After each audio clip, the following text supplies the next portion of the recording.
It's been called the slash, the gash, the split, the slit, or even just a plain old gap. But one thing's for sure, there's a separation on the VW logo that was never there before. Let's venture into our revised reality.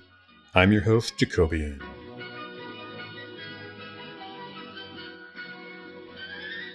To give you a little more background on myself, I'm 41 years old and have worked in graphic design my entire adulthood. I've always been into art and visually observant of my surroundings. For these reasons, I think the logo changes hit me first and hit me hardest. Seeing is believing, and the Mandela effect has shown me a lot. So this starts out the set of my foundational 5, the first of my gold star undeniable MEs. Why are they so undeniable, you ask? Anchor memories, people. I repeat, anchor memories. Let's get started. Looking back on my Mandela memory lane, it was stumbling upon a video by Jacob Israel where I first learned about this one, where he stated emphatically, "Look at the Volkswagen logo. There was never a little slash in between the two." My reaction was, damn straight that slash wasn't always there. Now that slash was nothing completely new to me. It was a common company revision to the logo I noticed a long time ago. Or so I thought. Because now I've got a guy here saying it's always been that way? There's no way that's possible. Same as with Kit Kat. I was totally incredulous. First thing I did was look up pictures and commercials with old vehicles, and sure enough, he was right. History now showed it as always being that way. And I was floored all over again. Anchor memories time. As a child, back when I was around 4 to 7 years old, we had an orange van much like the one in this photograph. I'd often stand in the driveway looking at the front emblem, thinking it was a big weird X in a circle. Flash forward to when I was a bit older, I was finally able to figure out, oh, if you look closely, it's a V and a W fused together, Volkswagen, VW, I get it. Flash forward again to my teen years when I was really getting into design, I had a buddy whose family ran a Volkswagen auto shop. His older brother would frequently roll up to the high school parking lot in a variety of different VW vehicles, and I would frequently admire the emblem's subliminal design with the two letters merged together.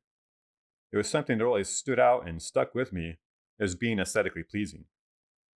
It wasn't until early adulthood, around the late 90s, maybe early 2000s, that I noticed the new separation on the logo. I figured it was a simple marketing decision to make it foolproof. For the average consumer, they were two individual letters. Same goes for the spelling of wagon versus wagon. I remember the regular on spelling and figured they changed it to an E. Again, for marketing reasons, to maybe come off as more distinctly German and unique, much like the Das Auto campaign they ran for a while.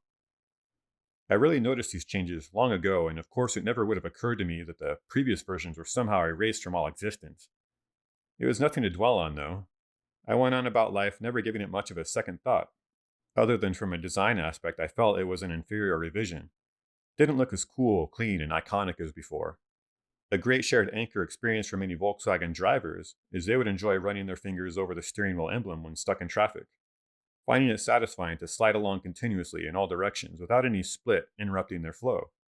During the 90s, it was a popular thing to rip off car emblems and wear them as jewelry. These hoodlums, or the recipients of the ill-gotten trophies, recount the same habit, where they too would zigzag their fingers along the metallic icon, all without any gap-tainted interruption. This is a tactile, unforgettable experience that Mandela skeptics and deniers would have you believe was just collectively imagined en masse. Speaking of these skeptics and deniers, one of the things they'll focus on with this is some of the old bus emblems, pointing out that oftentimes the gap is very small or just an indentation, making it falsely appear to be connected or a solid X. Here's the thing though, raw human eyesight has much greater fidelity than a photograph or video, and it's not like we view major brands like this from one singular source. We see it everywhere. Volkswagen is a major manufacturer. They have plenty of other car models on the road where it isn't just an indentation. They run large-scale, high-exposure print ads and commercials, have large, street-visible dealership signs, all prominently displaying the VW logo. There's no way that gap goes unnoticed to anyone paying direct, repeated attention, let alone someone with a designer's eye who's gazed upon it intently throughout many years, or someone holding it right in their freaking hands. Obvious features to something so simplistic and easily recognizable would not go unnoticed. Yet they'll maintain we don't know how to use our own eyes, that we all just confabulate these so-called anchor memories, Such feeble attempts from these gaslighters wanting us to doubt our own perceptions gets really old really fast. Don't ever hesitate to combat them and combat them strongly on it. Speaking of perceptions, a strange characteristic to this phenomenon is the realization that our visual and auditory perceptions are actually shifting separately from one another. So, though we will often agree on a change, the moment it changed for us will differ. For example, Volkswagen changed for me roughly 20 years ago, but for you, maybe 5 years ago. Someone else, maybe within the last few months. However, this reality operates, it's nothing like we were taught. A clip I find quite fascinating is this drawing tutorial posted in 2013. In it, the artist traces over an existing VW image, recreating every detail with gradients, shadows, reflective highlights. It's a 14-minute long clip, so I put a link in the description if you'd like to watch the whole thing. Spoiler alert, he never draws the gap. The speculation is that at the time he was drawing this, there is literally no visible gap for him. That he drew it that way, not in error, but because that's the way he still saw it. Granted, there's no narration, so it's impossible to know really what he was thinking. And due to a language barrier, questions within the comments section don't provide any clarity. So for most of us viewing, it appears as a ludicrous mistake. To this day, there still may be some who actually see this thing the gapless, prior way, and if brought to their attention, will cause a shift for them individually, like tuning them into a different radio or TV channel. It's actually happened to me a couple times and can be really strange. Then it becomes a matter of to what degree they accept the perceptual update.